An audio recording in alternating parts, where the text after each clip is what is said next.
1944 രണ്ടാം ലോക മഹായുദ്ധം കൊടുമ്പിരി കൊണ്ടിരിക്കുന്ന കാലം. പോളണ്ടിലെ കൊച്ചു ഗ്രാമമായ ലസോവ്സെ. അവിടേക്ക് കുതിച്ചെത്തുകയാണ് ഹിറ്റ്ലറുടെ ഭീകരരായ നാസി പട്ടാളം. തടുക്കാൻ സൈന്യമില്ല, കയ്യിൽ ആയുധങ്ങളുമില്ല. ആ ഗ്രാമത്തിലെ മുഴുവൻ മനുഷ്യരെയും കൊന്നൊടുക്കാനോ അടിയാളന്മാരാക്കാനോ അവർ ഉറപ്പിച്ചു കഴിഞ്ഞിരുന്നു. എന്നാൽ ആ ഗ്രാമത്തിലേക്ക് അടുത്തുകൊണ്ടിരുന്ന വമ്പൻ നാസിപ്പടയെ തടഞ്ഞു നിർത്തിയത് ടാങ്കുകളോ ബോംബുകളോ ആയിരുന്നില്ല. കേവലം ഒരു തുള്ളി രക്തവും ഒരു കൊച്ചു പെൺകുട്ടിയുടെ ബുദ്ധിയുമായിരുന്നു. ഒരു വെടിയൊച്ച പോലും ഉതിർക്കാതെ 8000-ലധികം ആളുകളുടെ ജീവൻ രക്ഷിച്ച ചരിത്രത്തിലെ ഏറ്റവും ബുദ്ധിപരമായ തട്ടിപ്പിന്റെ കഥ. ഡോക്ടർ യൂജിൻ ലസോവ്സ്കി ആ ഗ്രാമത്തിലെ ഏക ഡോക്ടറായിരുന്നു അയാൾ. നാസി പട്ടാളം തന്റെ നാടിനെ വിഴുങ്ങാൻ വരികയാണെന്ന് മനസ്സിലാക്കിയ ഡോക്ടർ ലസോവ്സ്കി ഒരു സത്യം തിരിച്ചറിഞ്ഞു.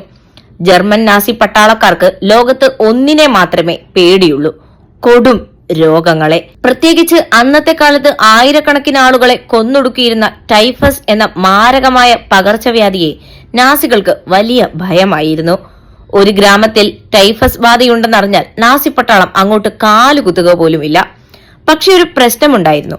ഗ്രാമത്തിൽ ആർക്കും അങ്ങനെയൊരു രോഗം ഉണ്ടായിരുന്നില്ല. രോഗമില്ലാതെ എങ്ങനെ രോഗമുണ്ടെന്ന് വരുത്തി തീർക്കും? അവിടെയാണ് ആ ഡോക്ടറുടെ മാസ്റ്റർ പ്ലാൻ പിറവിയെടുത്തത്. ഡോക്ടർ ലസോവ്സ്കിയും അദ്ദേഹത്തിന്റെ സുഹൃത്തായ ഡോക്ടർ മറ്റുലേവിച്ചും ചേർന്ന് ഒരു പ്രത്യേക വാക്സിൻ വികസിപ്പിച്ചു. ചക്ത ബാക്ടീരിയകൾ ഉപയോഗിച്ചുണ്ടാക്കിയ ഈ വാക്സിൻ ഏതെങ്കിലും ഒരു മനുഷ്യന്റെ ശരീരത്തിൽ കുത്തിവെച്ചാൽ അയാൾക്ക് രോഗലക്ഷണങ്ങൾ ഒന്നും ഉണ്ടാകില്ല. പക്ഷേ അയാളുടെ രക്തം പരിശോധിച്ചാൽ അയാൾക്ക് കടുത്ത ടൈഫസ് രോഗമുണ്ടെന്ന് ലാബ് ടെസ്റ്റിൽ കാണിക്കും. ഡോക്ടർ പതുക്കെ ഗ്രാമവാസികൾക്ക് ഈ വാക്സിൻ നൽകാൻ തുടങ്ങി. പനിയും തലവേദനയുമായി വരുന്നവർക്കെല്ലാം അയാൾ ഈ കുത്തിവെപ്പ് നൽകി. ഗ്രാമത്തിലെ രക്തസാമ്പിളുകൾ പരിശോധിച്ച ജർമ്മൻ ലബോറട്ടറികൾ ഞെട്ടിപ്പോയി. ലസോവ്സെ ഗ്രാമം മുഴുവൻ മാരകമായ ടൈഫസ് രോഗത്തിന്റെ പിടിയിലാണ്. വിവരമറിഞ്ഞ നാസി കമാൻഡർമാർ ആ ഗ്രാമത്തെ ക്വാറന്റൈൻ സോണായി പ്രഖ്യാപിച്ചു. ഒരൊറ്റ ജർമ്മൻ സൈനികം പോലും ആ ഗ്രാമത്തിലേക്ക് കടന്നില്ല. ആളുകളെ കോൺസെൻട്രേഷൻ ക്യാമ്പുകളിലേക്ക് കൊണ്ടുപോകുന്നത് അവർ നിർത്തിവെച്ചു. എന്നാൽ കഥയിലൊരു വൻ ട്വിസ്റ്റ് വന്നു. രോഗം ബാധിച്ച ഗ്രാമത്തിൽ ആളുകൾ ആരും മരിച്ചു വീഴുന്നില്ലല്ലോ എന്ന സംശയത്തിൽ ഹിറ്റ്ലറുടെ മിലിറ്ററി ഡോക്ടർമാരുടെ ഒരു സംഘം ഗ്രാമത്തിലേക്ക് നേരിട്ട് പരിശോധനയ്ക്കായി എത്തി. കാര്യങ്ങൾ കൈവിട്ടു പോകുമെന്ന് ഉറപ്പായ നിമിഷം ഡോക്ടർ ലസോവ്സ്കി ഒരു തന്ത്രം പ്രയോഗിച്ചു. പരിശോധനയ്ക്കെത്തിയ ജർമ്മൻ ഡോക്ടർമാർക്ക് അയാൾ വൻ സൽക്കാരവും മദ്യവും നൽകി സന്മനസ്സുണ്ടാക്കി.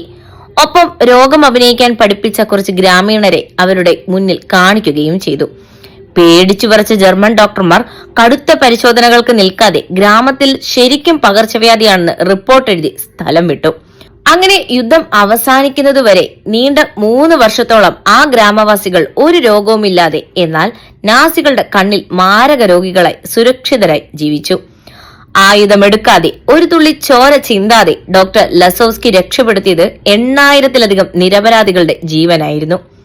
ഇതിനെയാണോ യഥാർത്ഥ മാസ്റ്റർ മൈൻഡ് എന്ന് വിളിക്കേണ്ടത്? എന്താണ് നിങ്ങളുടെ അഭിപ്രായം? നിങ്ങളുടെ അഭിപ്രായം താഴെ കമന്റുകളായി രേഖപ്പെടുത്തൂ.